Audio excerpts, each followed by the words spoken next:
Hello, everyone, and welcome. I'm excited to kick off our session today. We're here to explore Unit 1, titled Connected by Technology, with a focus on conversation and listening. This is part of Mega Goal 2.1. Over the next few slides, we'll dive into how technology connects us and enhances our communication skills. We'll look at some key concepts and practical ideas to improve your listening and conversational abilities in this digital age. I'm glad you're here, and I look forward to our discussion. Let's get started. All right, on this slide, we're focusing on the lesson objectives. First, we want to get comfortable with using texting abbreviations and acronyms. These are super common in everyday communication, so it's important to recognize and understand them. Next, we'll practice taking words and categorizing them correctly. This helps us better understand their role in different contexts. Then, we'll work on classifying real talk, phrases within a conversation, which is key to understanding how people communicate naturally. Finally, we'll focus on using specific details to support our points. This makes our communication clearer and more effective. All of these skills tie back to our main goal, improving our ability to interpret and engage in real-life conversations with confidence. Let's take a closer look at what they're doing. First, we see someone calling. This is a classic way to communicate, often used for quick, direct conversations. Then we have someone texting. Texting allows for more thoughtful written exchanges and can be done discreetly. Lastly, there's chatting. This might refer to instant messaging or online chat platforms, which are great for real-time, interactive conversations. These different actions highlight the variety of ways we engage with others digitally. Throughout this presentation, we're exploring how these behaviors impact our communication habits and social interactions in the digital age. So let's talk about how people text in your language. Do you find that texting is a common way for people to communicate in your daily life? It's interesting to see how different cultures and languages influence texting habits. For example, in some places, texting is the primary form of quick communication, while in others, people might prefer calls or face-to-face conversations. Now, do you use abbreviations when you text? Many of us do, especially to save time or to fit more into a message. Abbreviations can make texting faster and sometimes even more playful or casual. But they also reflect the evolving nature of language in digital communication. Overall, understanding how people text in your language can give us insights into cultural communication styles and how technology shapes our interactions.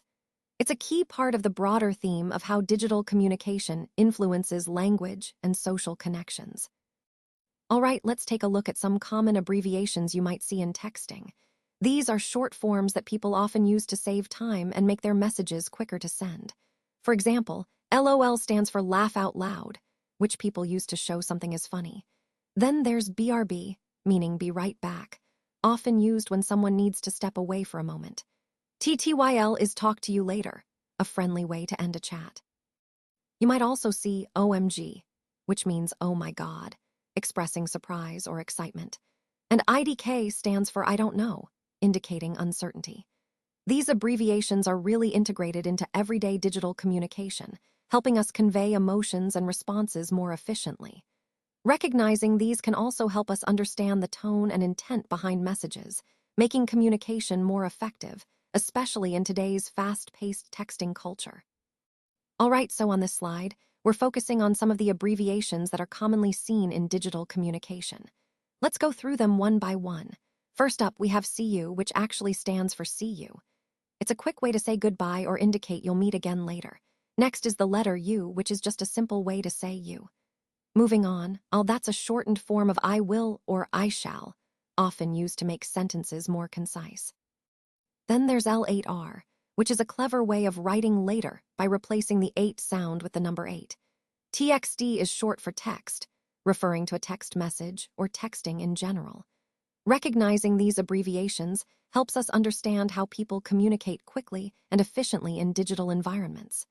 They're part of the broader theme of how language evolves in the digital age, making communication faster, but sometimes more casual. Let's open our book to page 10. As you look at this slide, I want you to listen carefully and think about how these ideas connect to what we've been discussing. The main point here is to engage with the content actively, So, I encourage you to listen and then discuss. This approach helps deepen your understanding. Remember, the key concepts are about understanding the material thoroughly and being able to talk about it confidently.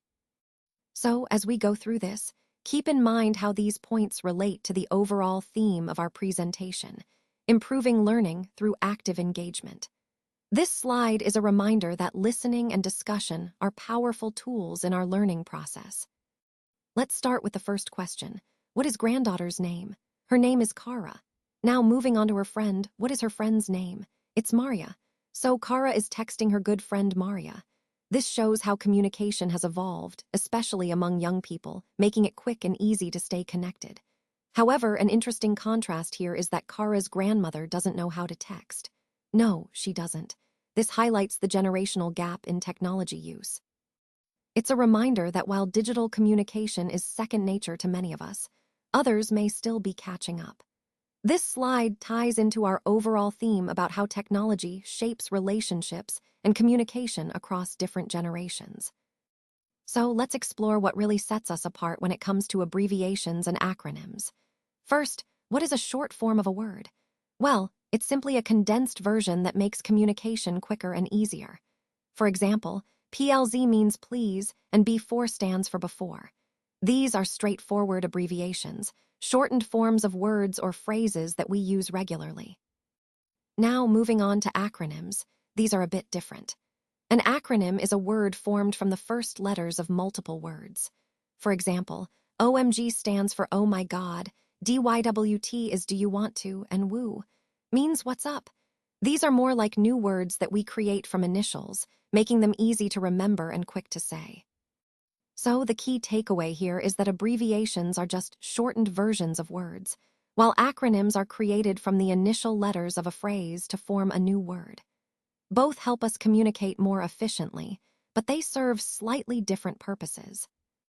Understanding these distinctions helps us better grasp how language evolves and how we can use these forms effectively in our communication. This slide doesn't contain enough information. That's why we're moving to the next slide. All right, let's take a moment to look at some common expressions we all use in everyday conversations. First up is guess. We often say this when we're making an assumption or trying to figure something out, right? It's a casual way to introduce a hypothesis. Next, we have see you. This is a friendly way to say goodbye, emphasizing that we'll meet again soon. It's simple, but it keeps our interactions warm and personal. Then there's oh my god. This expression is usually used to show surprise, shock, or sometimes excitement. It's very emotional and can really emphasize how we feel in a moment. Moving on to by the way. We use this phrase often to introduce additional information or change the subject slightly. It's a handy way to keep conversations flowing smoothly. Thanks is, of course, a fundamental way to express gratitude. It's short, sweet, and universally understood.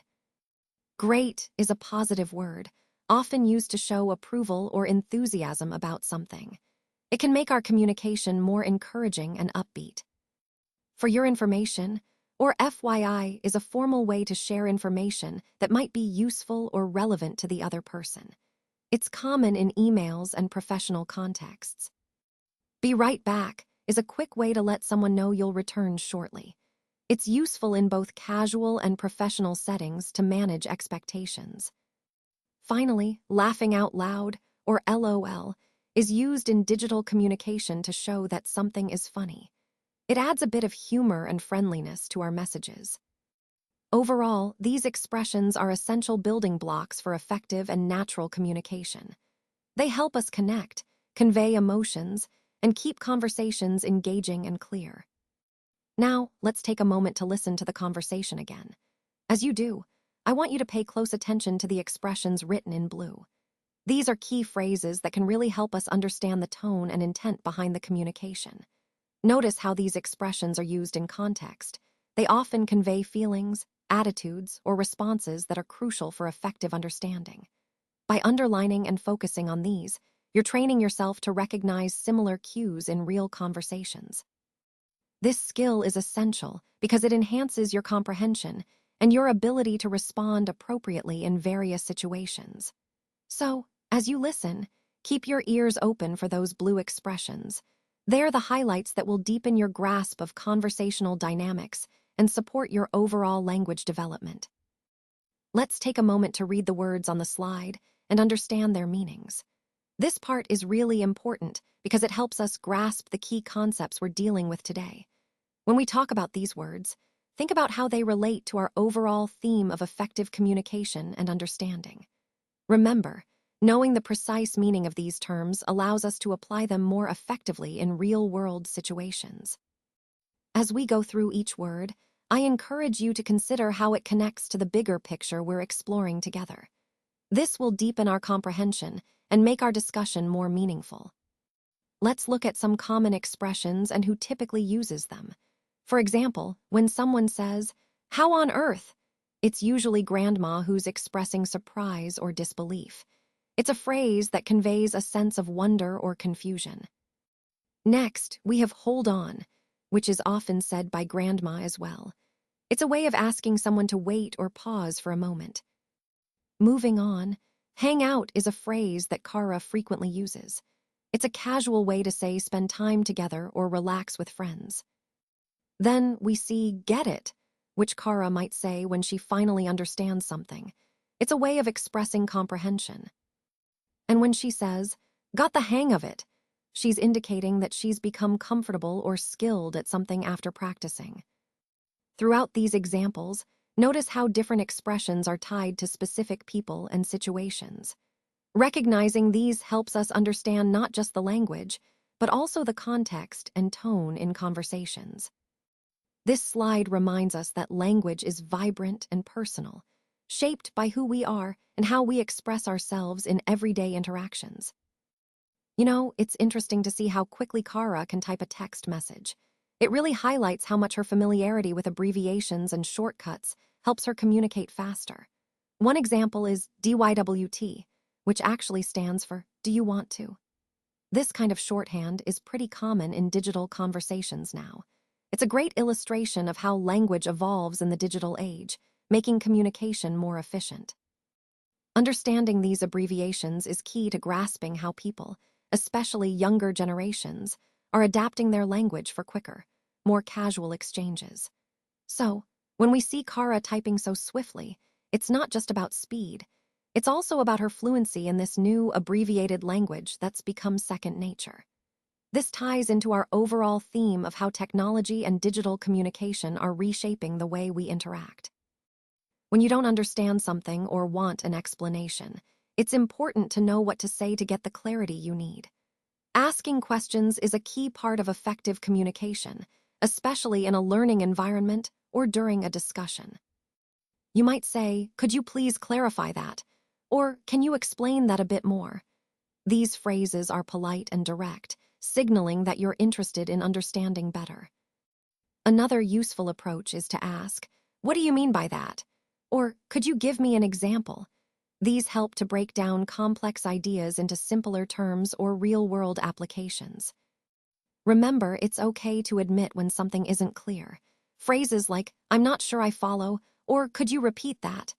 show you're engaged and eager to learn. Connecting these questions to the overall theme, effective communication and asking questions are essential skills in any professional or educational setting.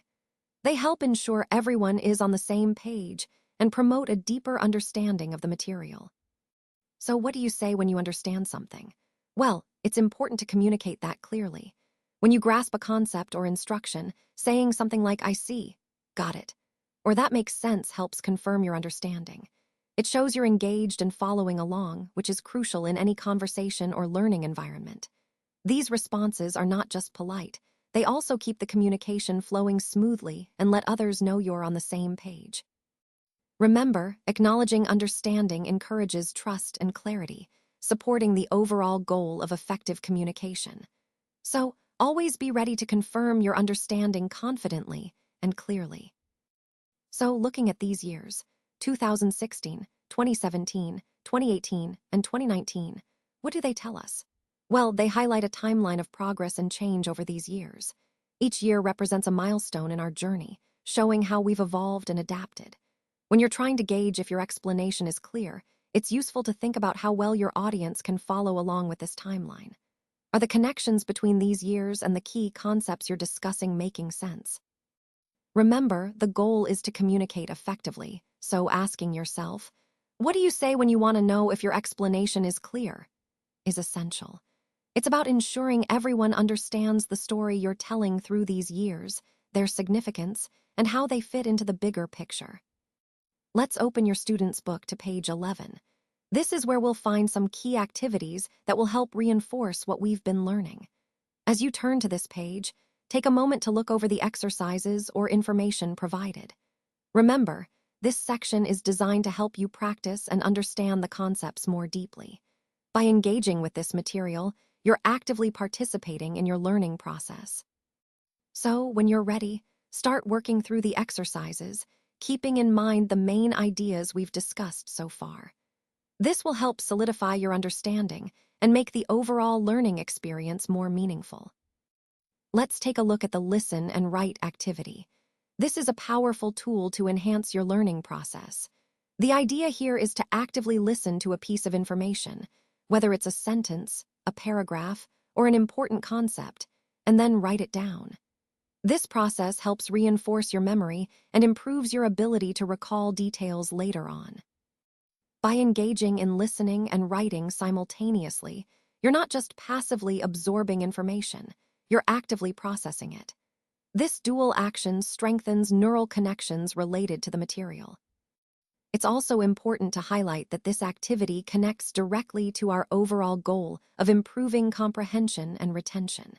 When you listen carefully and write thoughtfully, you're practicing skills that are essential for effective communication and learning.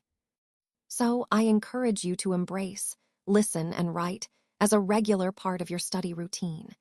It can make a significant difference in how well you understand and remember new information. Let's take a moment to listen and answer carefully. When we look at these numbers, we see some interesting insights. For example, the number 300 might represent a certain quantity or a target, while $79 could be the cost or revenue associated with that. Moving on, 950 might indicate a larger total or an accumulation, and $20 could be a smaller per-unit cost or profit. Then we see 1/3, which suggests a division or a proportion, maybe a part of a whole. The 40 cents could be a unit cost or a small margin per item. The key takeaway here is that these figures highlight how different components, quantities, costs, and proportions interact. They help us understand the bigger picture of our operations or strategy. Remember, each of these numbers connects back to our overall goal of optimizing resources and maximizing value. So, when you're analyzing data, look at these relationships carefully. They guide our decision-making process. This slide doesn't contain enough information. That's why we're moving to the next slide. Let's talk about how networking has evolved in the digital age, especially with virtual platforms becoming more prominent. Cybersecurity is now more critical than ever, as posted information can be vulnerable if not properly protected. What makes this really interesting is how these technological advancements create unique and extraordinary opportunities for innovation. For example, in the context of healthcare, paramedics dealing with asthma cases can benefit from these virtual networks by accessing real-time data and resources. This integration highlights how technology is transforming emergency responses and patient care, making our systems more efficient and responsive. So overall, understanding these connections helps us appreciate the power of technology in improving outcomes across various fields. All right, for your homework, please refer to workbook, page 219, and complete exercise E. This is a great opportunity to apply what we've discussed today and solidify your understanding. Remember, doing these exercises helps reinforce the key concepts and prepares you for more advanced topics. So, take your time, focus on the details, and don't hesitate to revisit the material if needed. This practice is essential for mastering the overall theme of this presentation. Thanks for your effort, and I look forward to seeing your progress.